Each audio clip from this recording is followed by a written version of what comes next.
Thank you. You may be seated.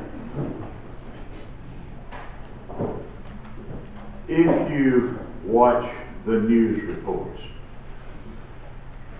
watching the news, you quickly understand that probably the song got it right when it said that we are living in troublesome times. You know, troublesome times are here, filling men's hearts with fear. That's all I'm going to do. But we are living in troublesome times. Quite honestly, we have so many things to worry about.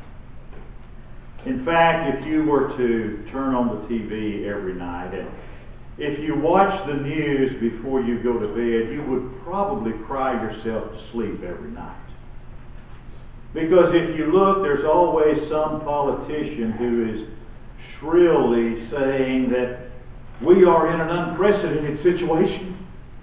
And then there's some talking head that talks about we're having a new constitutional crisis, and people want to set their hair on fire and pull their hair out. And it makes you wonder, really, what does the future hold in store for us? What tin pot dictator is going to plunge the whole world into World War III again? What is going to become of us financially? Is our 401k plan going to become a 200.5k plan? We all feel inevitably some uncertainty for the future. And as parents and as grandparents, we look to the future and we have some misgivings. And when we ponder what the future holds in store for our children and our grandchildren, knowing not what shall be on the morrow, we are of course filled with feelings of apprehension, and we are filled with feelings of fear. Our world needs a faith for the future. Now perhaps we can brush aside these dangers that we see of an international nature, because those things we know those are beyond our grasp and they are beyond our control. And yet all of us would really like to see and to know what lies ahead for us in the future. And yet, do we really? If we were to have a crystal ball, and if we could see into the future, it might turn out like a frog I read about the other day.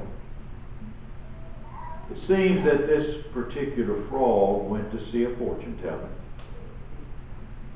And gazing into a crystal ball, the fortune teller told the frog that he was going to meet a beautiful young woman. And the fortune teller said, from the moment that she meets you, she's going to have an insatiable desire to know everything about you. She's going to want to have this compulsion to get close to you because you are actually going to fascinate her. Well, the frog is all excited. He says, well, where am I? At a singles club? And the fortune teller says, no, you're in biology class. Not exactly the stuff that warm, fuzzy feelings are made of, is it? But you see, other than the big things that we mentioned a few moments ago, there are other things, other crises that come into our lives. And these are more personal. And they have a greater tendency to disrupt our normal way of life. Many of the problems with national and international implications are too big for us to comprehend. What I'm more concerned with is the number and inevitability of the personal crisis that come to us. I remember some years ago, and I would go out at night. I'd have an appointment with some young couple, and I would be trying to convince them of the need they had for life insurance to protect their family. And a husband would say to me, I've lost count of how many times a husband would say to me, he said, well now, if I die, and I would say, let me stop you right there. Because the question is not if you die.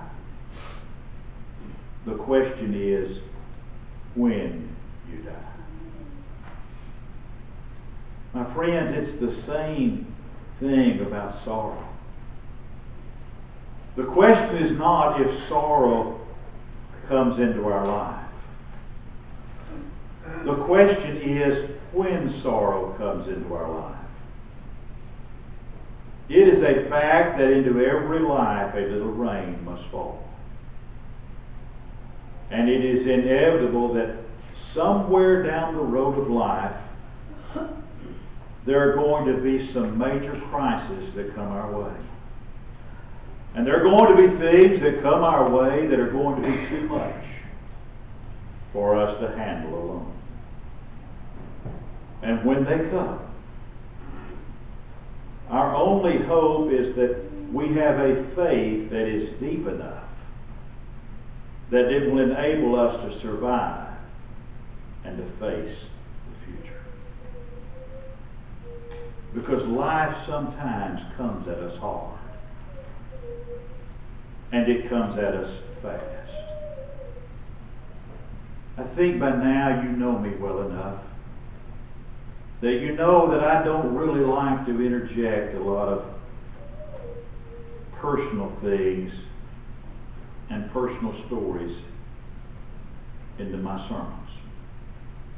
It's not my style to use a lot of personal experience stories in my preaching. But one of the first things I think of when a crisis comes into our life is the crisis that comes when our loved ones are taken away from us. And I can still very vividly remember the night 15 years ago, this past Monday, that the pale horse and his rider crossed our threshold. And my mother went home to be with the Lord. We were sitting there by her bed, Norma and Matt and myself. And the hospice people had told us that we needed to watch for a change in her breathing patterns. It was late on a Monday night, it was around 11 o'clock. And as we were there beside her bed, I thought I detected a change in her breathing patterns, the frequency of her breathing. She hadn't spoken to us in several hours, and we assumed that she was comatose. So I whispered to Matt, I said, do you have your stopwatch? And he said, yes. I said, time her breathing. I think her breathing patterns have changed. My mother opened her eyes and smiled and looked at me and said, are you timing me to see how long it takes me to go? And I looked at her and I said, Mother, are you going somewhere? She said, yes. I said, where are you going? She said, I'm going to be with God. I said, are you sure about that? And I'll never forget the final words, the last thing my mother ever said to her only son. She said, yep, that's where I'm going, but I don't know about you. That was the last thing she ever said to me. But she had gone peacefully. We were there with her. I was holding her hand. Norma made the call to hospice. I made the call to Mangum Funeral Home. And this is going to shock you, but I went in the kitchen and made a pot of coffee. And as we waited on Mangum Funeral Home to come and the hospice people to come, I sat down to sip on a cup of hot, strong coffee. And the words of a very familiar passage of Scripture came to my mind, and I started thinking about it. It was John chapter 14, the first 6 verses. It was the words of Jesus He had just eaten the Passover with the apostles, and he had told them he was going away. And he's trying to give them something to hold on to. He's trying to give them something for the future. And he looked at those 12 men, he said, "Let not your hearts be troubled. You believe in God, believe also in me. In my Father's house are many mansions. If it were not so, I would have told you. I go to prepare a place for you. And if I go and prepare a place for you, I'll come again and receive you unto myself, that where I am, there you might be also." He's giving them faith to face the future. Let not your hearts be troubled, Jesus said. You believe in God. Believe also in me. He's giving them something to hold on to. Something to hope for. When our loved ones are taken away from us, unless there is a faith, and unless that faith is strong, there isn't any real way to face the future. You remember God's man Job in the long ago? He got the news that his 7 sons and 3 daughters had all died in one day. And do you remember what Job had the faith to say in Job chapter 1? The Lord giveth, and the Lord taketh away. Blessed be the name of the Lord. That is the kind of deep faith that you and I need to have if we're going to face the crisis of the future. When some disease or crippling illness comes our way, there's a need for faith. Imagine the anguish when the doctor says, the tests show that the tumor is malignant. That's the doctor's way of saying, you have cancer. If you've never heard those words spoken to you, or you've never heard those words spoken to someone you love, there's no way to describe the feeling inside. Those words are like a blast furnace hitting you right in the face. And yet so often, with the knowledge and the skill of medical science, it's not necessarily always fatal. But when we first hear those words, there comes the dismal picture of lingering months of illness and great pain, and even then death. When you hear those words, it takes a great deal of faith to face the future. And as we live our lives when death draws near, it takes a great deal of faith to think about the end of our own life. I like to think about a passage or two in the Bible when I think of those crises. One of those is in the second letter that Paul wrote to the Corinthians. It's in chapter 4 and verse 16 through the end of that chapter. Paul writes, "For which cause we faint not. But though our outward man perish, yet the inward man is renewed day by day. For our light affliction, which is for a moment, worketh for us a far more exceeding and eternal weight of glory. While we look not at the things that are seen, but at the things which are not seen. For the things which are seen are temporal. The things," listen to it, "for we know If the earthly house of this tabernacle were dissolved, we have a building of God, a house not made with hands, eternal in the heavens. Or then what he would write in the 1 Corinthian letter. And as he wrote this in the 1 Corinthian letter, beginning in verse 55 of chapter 15, Paul writes, or verse 51 rather, Paul writes, "Behold, I show you a mystery. We shall not all sleep, but we shall all be changed. In a moment, in the twinkling of an eye, at the last trump. For the trumpet shall sound, and the dead shall be raised incorruptible, and we shall be changed.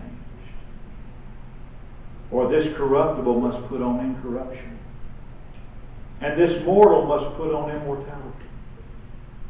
So when this corruptible shall have put on incorruption, and this mortal shall have put on immortality, then shall be brought to pass the saying that is written, Death is swallowed up in victory. O death, where is thy sting? O grave, where is thy victory?"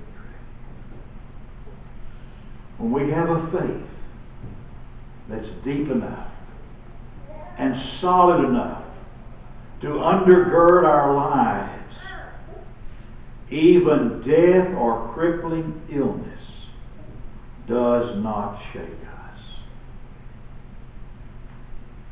But sometimes in our life, the crisis that comes to us is sins that overtake us. And I think of David in the long ago. David, whose sin was of such a major nature. He committed the triple sin. He committed adultery. He lied about it and committed murder. But when the crisis came, when God's man Nathan came and broke his heart with the story of a little lamb, David repented from the bottom of his heart. And with his repentance, God forgave him. Faith in God can save a man even in the depths of despair that comes with gross sin. Think about Peter. When he denied the Lord, he not only denied him one time, he denied him 3 times. He cursed and he swore as he denied the Lord. And yet, he went out and he wept bitterly. He repented. And later he was used as one of God's most useful tools in preaching the gospel. Or what about Paul, whose great sin was persecuting Christians? He thought he ought to do many things contrary to Jesus of Nazareth. And yet later, Paul came to Christ, was obedient to his Lord, and Paul became the foremost salesman of the gospel to the entire Gentile world. Remember this. There isn't any crisis that comes our way that can't be met if we have faith. And the crises of life don't think they're only going to come to someone else. We have some control over it. We may not slip into gross sin, and ours may not be some crippling illness. But you can mark it down, you can take it to the bank, you can tell them, I told you. Somewhere down the road of life, tragedy must and it will come. And when it comes, oh, how we need that deep faith in God. I read a story not long ago of the experience that a preacher had with a man who was suffering and suffering mightily. The man came to see the preacher. He was very ill, and the doctors had actually tested him, and the doctors had found nothing wrong with him physically. In fact, the physician had finally suggested to the man that was ill that he go and talk to a preacher. And the preacher talked to him, and he said, "Will you take the prescription that I give you?" The man said, "Yes, I'll take it. I've taken the doctor's prescriptions. They haven't helped me. I'll do whatever you tell me to do." The preacher said, "I want you to read every day, 5 times a day, the 23rd Psalm. I want you to read it when you get up in the morning. I want you to read it before you eat each meal. And I want you to read it before you go to bed at night." You know those lines. "The Lord is my shepherd. I shall not want. The Lord is my shepherd." The man took the preacher's prescription. And a few weeks later, the man made his report. He said, "I'm completely cured." Physically, there was nothing wrong with him. What he needed was spiritual help. Maybe that would do us all good to try that 23rd Psalm also.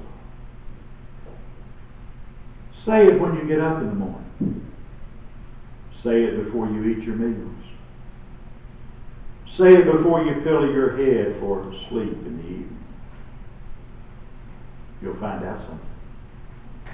As you read or say those familiar words out loud, you can't think of the problems that are going on in your life. You can't think about the fear and anxiety that you're feeling, because somehow that pushes them out of your head. And that's only one of the great passages that are contained in this book. Great passages of spiritual strength. Passages all of us need to learn and read hundreds of times. The great truths of God's Word. You see, it's only when we believe in God and lean on Him that we can stand against the crisis that come into our lives. Did you hear what I said? It is only when we believe in God and we depend on God and lean on God that we can stand against the crisis and problems that come into our lives. The only possible hope for the future is a faith in God and Jesus Christ that overcomes the world. Sometimes we have so little faith in God, and we have so much faith in other things. We have faith in each other. We have faith in checks, pieces of paper that have an amount of money written on them. We take it, and we have faith that we're going to get that much money. We got faith in banks. We put our money in the bank, and we have faith our money is going to be there. We have faith in airplanes. How many of you have ever flown in an airplane? Come on. This means, yeah, No, I had never done it. Anybody out there? Hello. Okay. How many of you got on a plane, a Delta or United or one of those big airlines, and actually personally knew the pilot that was going to get you to your destination? You didn't know him, never met him, didn't meet him before you got off the plane, probably.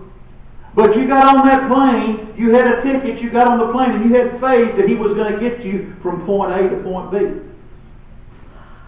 I'm talking about one of the major airlines. Now, I'm not talking about these little commuter airlines like used to be Trans-Texas Airways or You know, we used to call it Treetop Airways.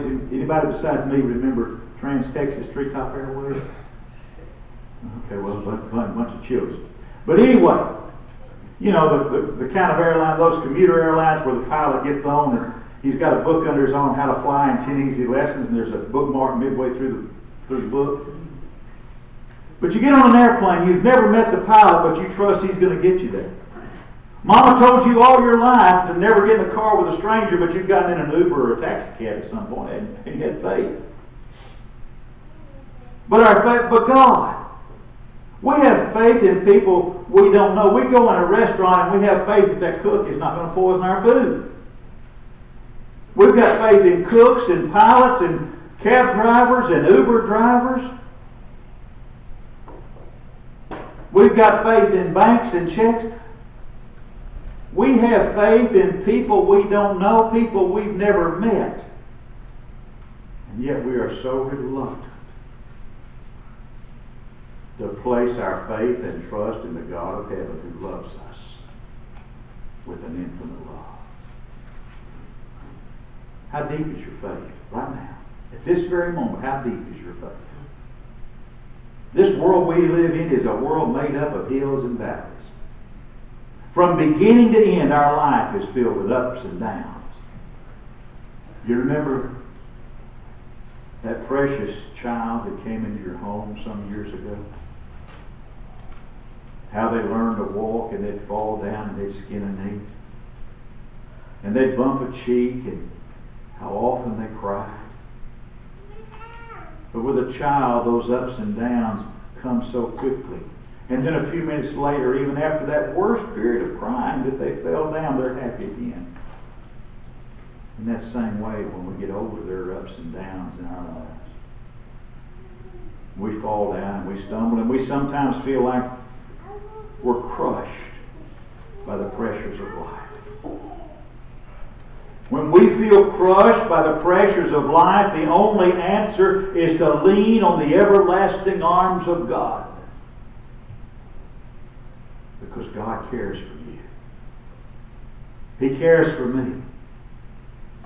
And God's ready to help us.